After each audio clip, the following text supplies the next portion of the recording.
Yo, here we are guys with another episode of the NYCW Save. It's the 34th show now. We're just flying through them.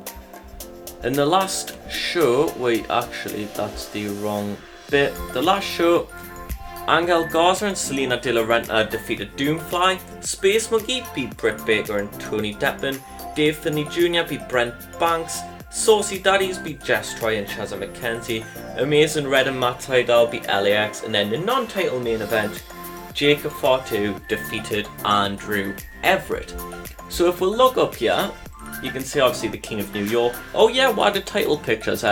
King of New York's a respectable tournament, so gave the Super Strong Style 16 picture. And we needed a picture for our heavyweight championship that's from a respectable championship.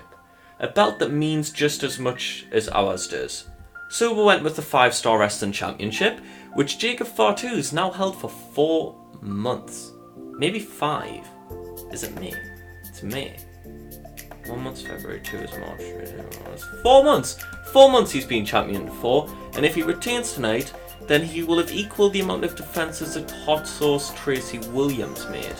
So, here we go. There's not much really to say, so we'll just jump straight into our show. And we kick things off with tag team action in front of 586 people, where the Von Erichs make their debut against Diamante Promotions, and Diamante Promotions are victorious in 14:32 when Angel Garza defeated Ross Von Erich by pinfall with an El Muertito.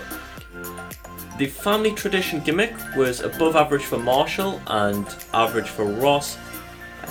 Angel's getting better at his gimmick. Marshall was really off his game, which was a shame. Oh boy, the Von Erichs did not do good. Oh boy. Hashtag yikes in the comments below. Angel Garza with a 43, Bestia with a 35. Garza improves in technical. There's a chance we might not be seeing the Von Erichs back. Any improvements? Oh bollocks, Jesus, not for the Von Erichs. Yeah, we'll see their popularity, because if they've got like 2 popularity, then we'll allow it, but if they've got like some popularity, then yeah, that's not ideal. Anyways, we then have a 35 where Selena De La Renta gets on the mic for another month, and she vows that Diamante Promotions will win the Tag Team Invitational. And then the King of New York as she announces their entry in the tournament. So we have our first 2 participants, Bestia 666 and Angel Garza.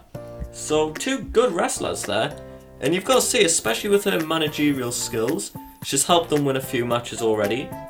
They could win that tournament.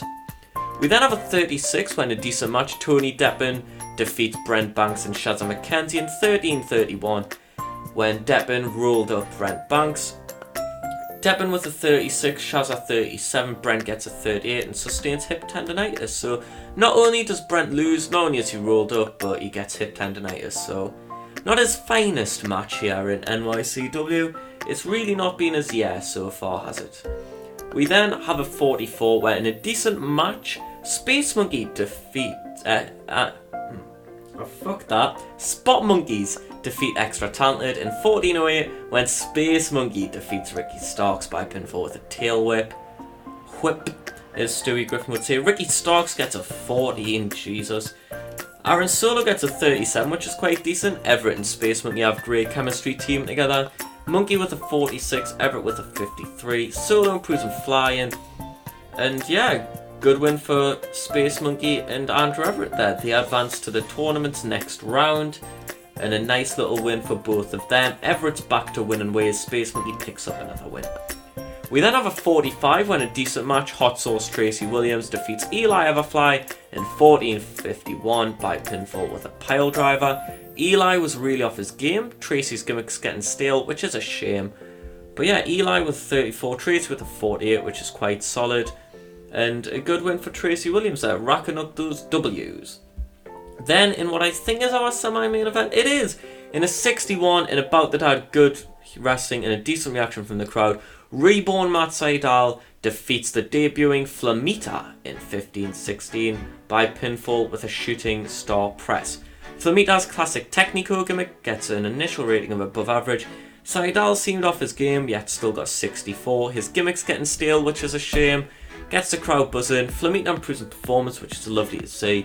And Flamita, he's lost in his debut, but a loss to one of the best cruiserweights of all time definitely isn't a bad thing. A great win for Matt Seidel. One of the best high flyers of this millennium, I'd say. And then, after the match, Selena De La Renta comes out again. She offers Flamita a contract and tells him that with her help, he can beat people like Matt Seidel. He's came out here, he's travelled up from Mexico. Oh yeah, he moved from Japan to Mexico, so that's why we're now bringing Flamita out, because obviously it costs less to fly him in. So he's came up from Mexico, he's came all this way just to lose. Her clients don't lose. If she aligns herself with him, or if he aligns his bloody hell, I'm ruining this. If he aligns himself with her and her clients, he could win matches very easily. But he looks at the contract, he walks away. He doesn't say yes, but he doesn't say no. It's then, it's main event time, gold's on the line, is in a 60 rated bout in a good match. Jacob Fatu makes defense number 3 of the heavyweight championship, defeating the Dirty Daddy Chris Dickinson in 16:46 by pinfall with 2 of his moonsaults. Dickinson with a 51, Fatu with 65. Dickinson and Fatu both improved in performance, which is lovely to see, as we get 56 increase in pop in one region. That's what you want to see, some improvements from your top guys after the put an excellent bout. That's what we want to see. Well, praise you as well. So, a great show tonight, not gonna lie. We're pulling off shows that are way too high rating wise for the size that we are. Like, they're just better than they should be. But you can't really complain about it when you look at the company that we have. Like, the roster that we have, sorry. We have some absolute belter wrestlers in this company. Some of the best on the continent. And you know what? Who's your favourite wrestler that we've got? I think mine's Space Monkey, because he's a monkey from out of space. And if you don't love that, then you're dead inside. If we look here, Cassius Ohno's the new United Kingdom champion, beating Hansen. Velveteen Dream's the new United States champion, beating Elias. Tak held a show called Wrestle Bowl.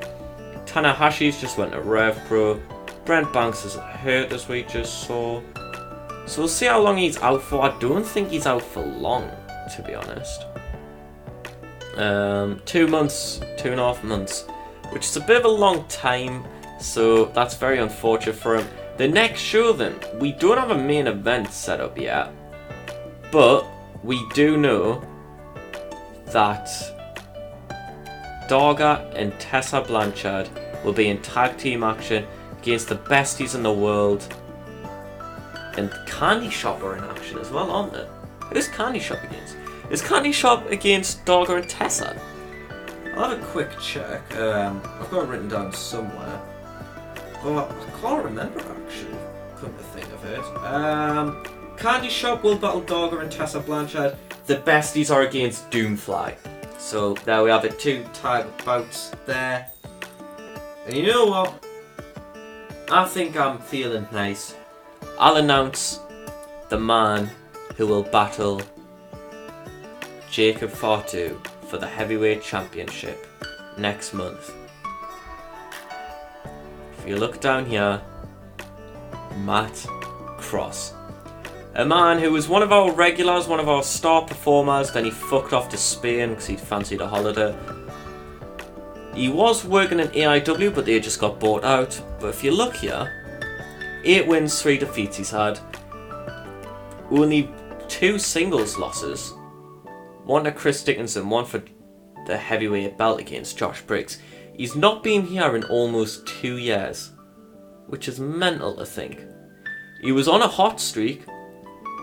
In singles action, he was 5-0. Like, he was on a 5-fight win streak. It's mad that it's almost been 2 years since he was last here. Feels like 2 minutes. So, Matt Cross, we'll be careful with what we're offering because he's a bit old now. He's in his early 40s. And also he's a bit expensive. So we'll offer him a 1-year deal. We'll see if he's still got it. But there you have it.